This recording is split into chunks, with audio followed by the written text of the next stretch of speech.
The next speaker is Angela, the project coordinator for PartiSEApate, and she will present the project results and recommendations for transboundary MSP cooperation and consultation process. Please.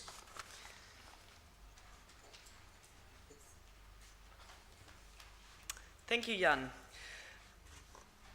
Well, it's a great pleasure for me to present now the results of the fourth MSP project which we have been implementing here in the Baltic Sea region. It has been mentioned already that there was a whole string of projects which have actually led to sort of now the results I will present today, starting with Balt Coast, which started in 2001, Plan Coast, which developed the handbook on MSP, BALTIC Plan, which has been mentioned already quite some time, and PartiSEApate. And if you miss something in terms of what I present to you today, please also see into your folders. We have tried to sort of encapsulate the main recommendations in 2 sets of flyers. And for me, it's quite easy. You see here this timeline, and for me, it's even easier to sort of, always follow how long it takes to develop MSP, given the fact that I will, of course, always remember that we started with Balt Coast in the year when my first son was born, and he is now 13. So we will see how long it will take until then. I think he will be mature, 19, when MSP, Maritime Spatial Plans, will really come into force in the Baltic Sea region. I will only now present 1 set of recommendations and findings from PartiSEApate, because PartiSEApate was really about multi-level governance in maritime spatial planning, which is of course much more than just the transboundary context. But in fact, the whole conference this afternoon, but also tomorrow in the workshop sessions, you will hear many, many more results from the PartiSEApate project. So it's just one aspect I will present. So let's start once more. Is this working? Sorry, I can. So before we go into why we need transboundary maritime spatial planning, despite the fact that, of course, it's understood that maritime spatial planning is the responsibility of member states, let's look into what are the benefits, what is the added value of the transboundary approach. Well, very obviously, the Baltic Sea is a single and unique natural system.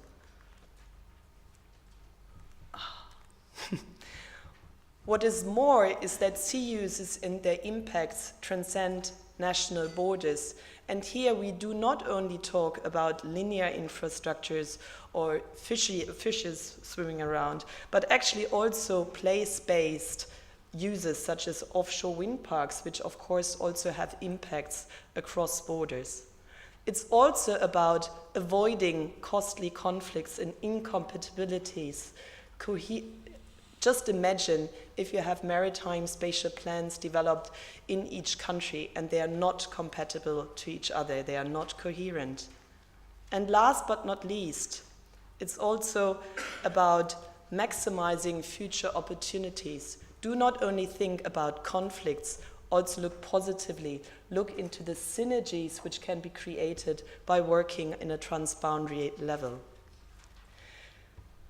So the PartiSEApate objective was really to develop now the recommendations for the future governance framework for MSP within the Baltic Sea region. How could this transboundary maritime spatial planning actually come about? What kind of structures and processes are necessary to ensure effective MSP across scales in the Baltic Sea?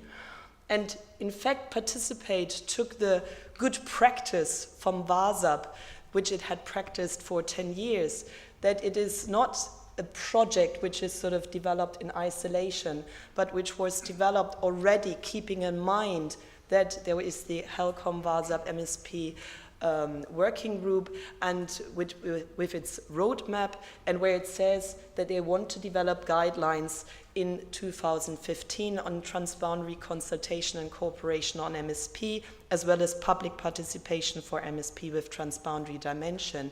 And what we have done in PartiSEApate and what we have developed in this governance framework hopefully will quite strongly feed into these guidelines.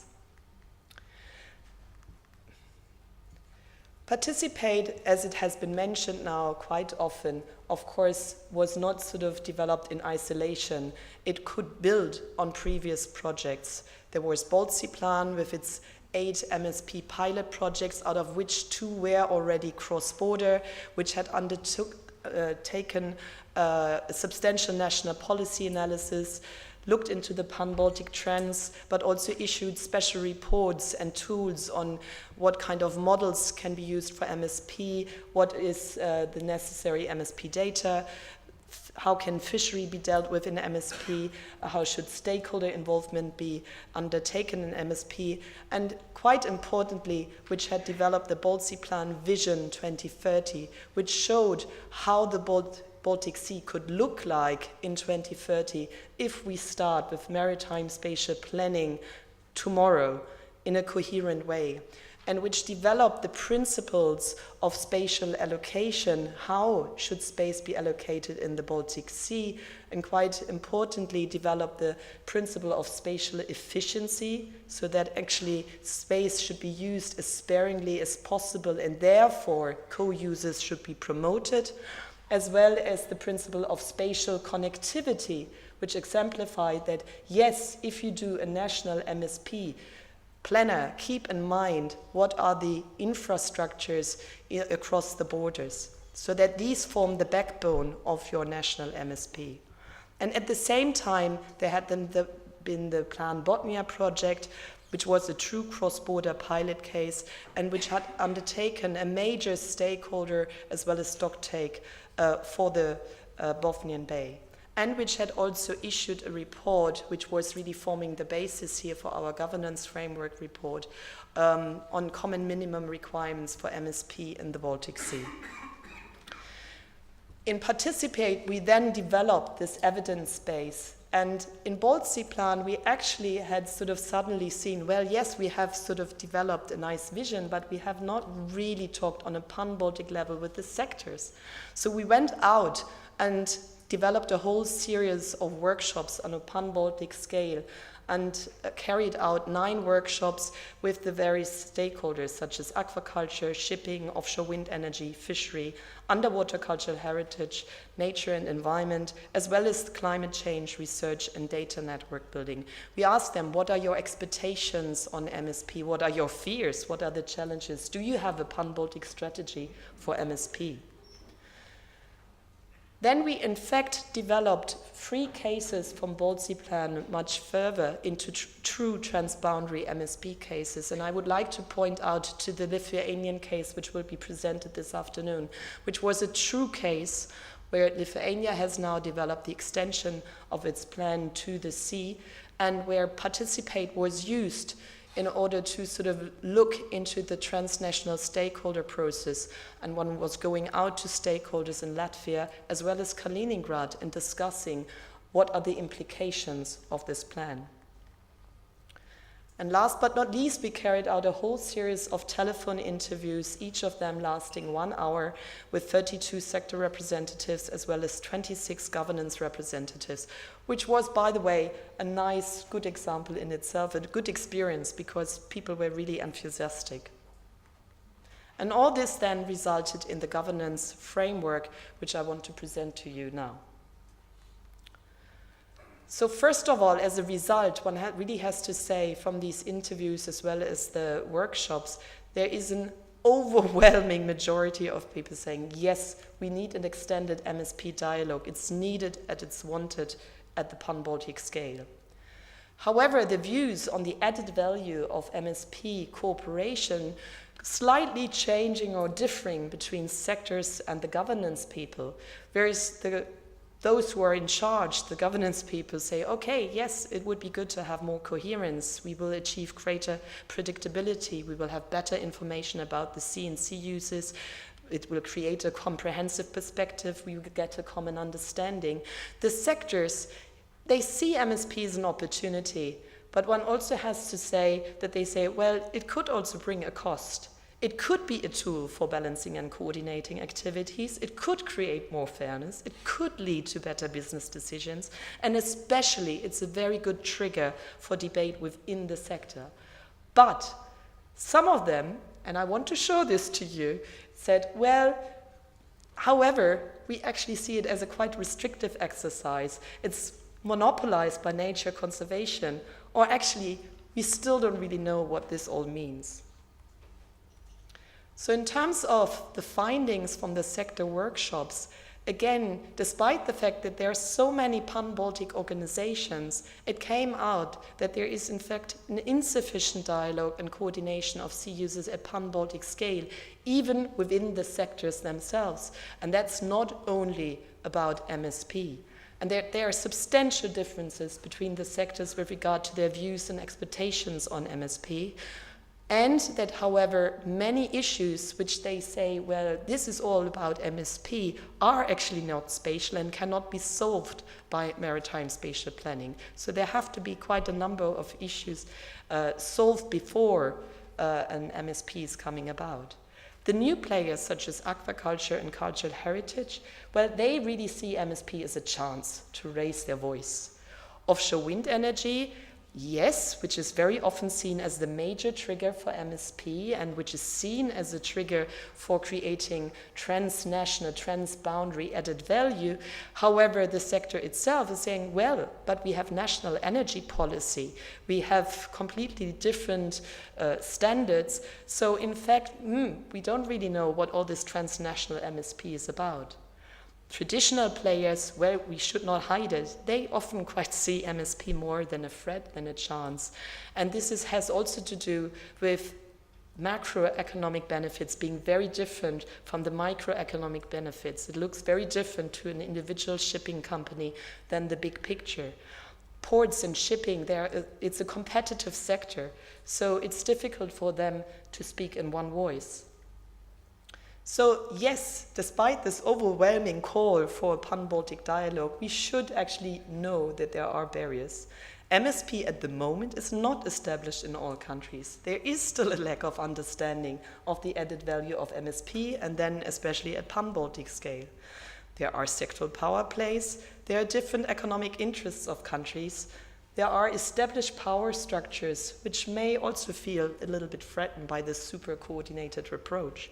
And there is a lack of a shared vision despite our beautiful Baltic Plan Vision 2030.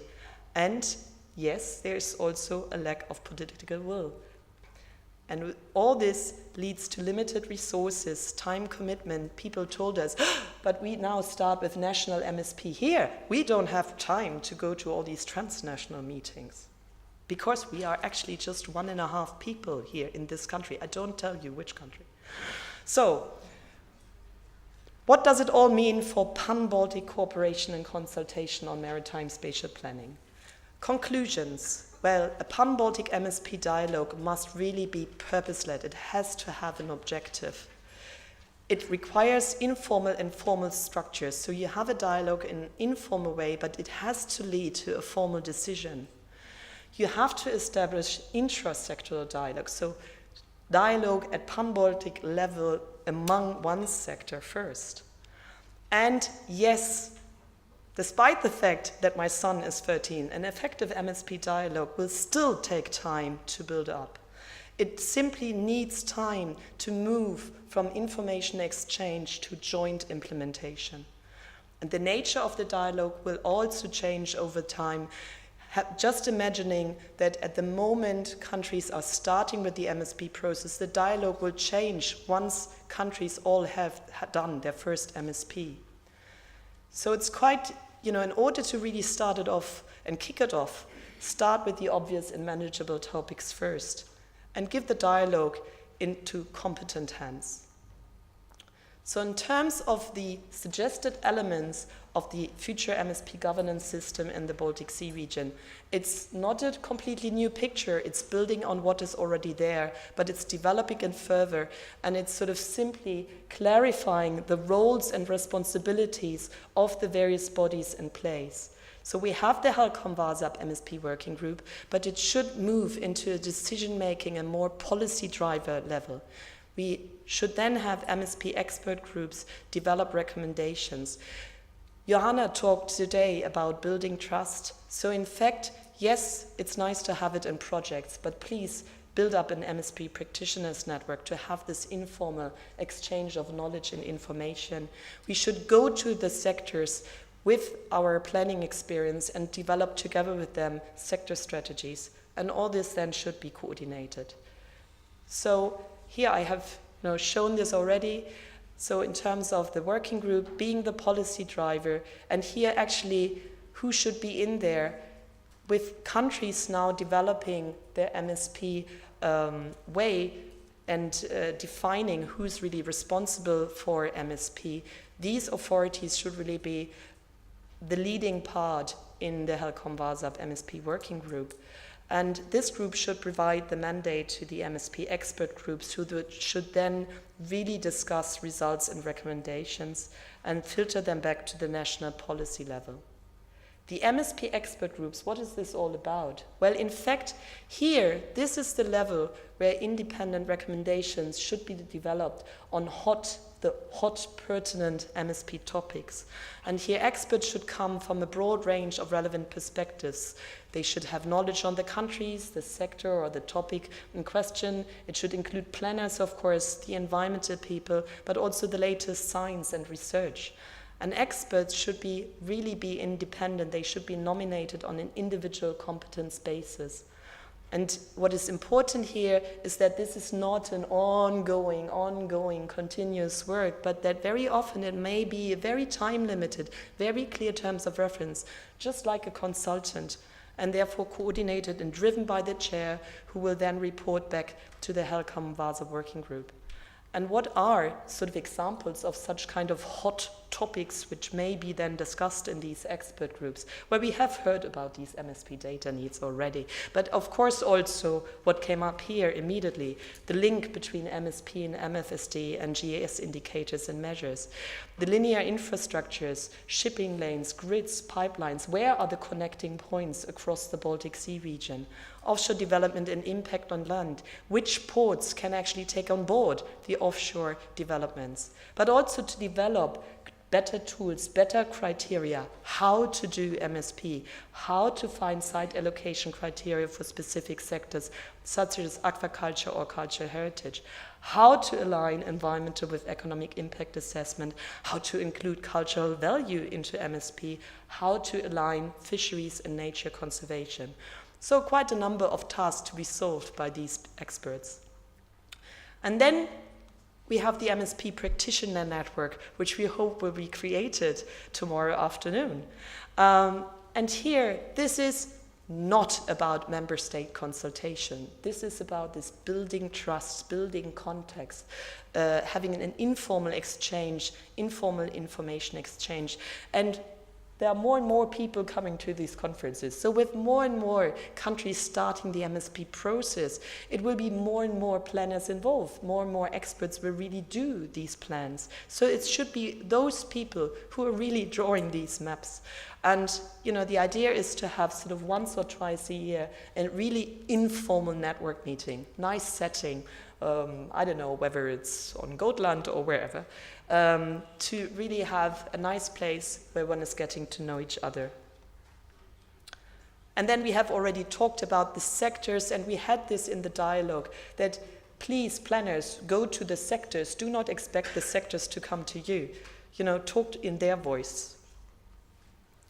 And all this should then be coordinated facilitated by competent hands.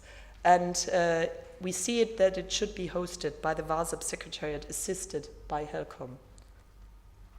So now let me say a few words on cross-border consultation on maritime spatial plans to be developed. So what is going on between neighboring countries when you develop a maritime spatial plan? In terms of evidence, I have to say that there's not so much evidence. It's quite easy because there are not so many countries which have done maritime spatial planning yet. But so we have taken the Lithuanian case and we have also taken evidence from Germany. And from this evidence, it's quite clear that the consultation as it is at the moment takes place far too late in the MSP process. The Espoo Convention, it's focusing on environmental impacts only. And thinking back in terms of what are the benefits of transboundary MSP, therefore an added value is lost because it does not include socioeconomics, it does not include positive synergies. It has actually a limited scope of authorities only involved. It does not focus on, that actually countries, despite the directive, will take a different approach to MSP. There's still difference in language and terminologies. And last, therefore, actually, at the moment, countries really have difficulties to react, even if there is a formal consultation process ongoing. So what does it all mean? I cannot show it here. But in terms of our suggestion is that what you see here in blue is how it is going on at the moment. That's Espoo. So you have your draft plan, and then you may ask your neighboring country and show, here there are the environmental impacts, and then they can voice the environmental concern. What we suggest is with MSP authorities being in place, that once you are starting your process, you are planning to start your process, go to your neighboring country, go to your MSP or the other MSP authority, inform them about the process, inform them also about the objectives of your plan, and ask for strategic documents. Ask them to bring input to your stock-taking exercise. Then they can actually react, and once you have then your draft plan, go again to this country and ask for their stakeholder involvement. So, with all this and this governance framework in mind, we hope that coherent MSP in the Baltic Sea will happen. Thank you.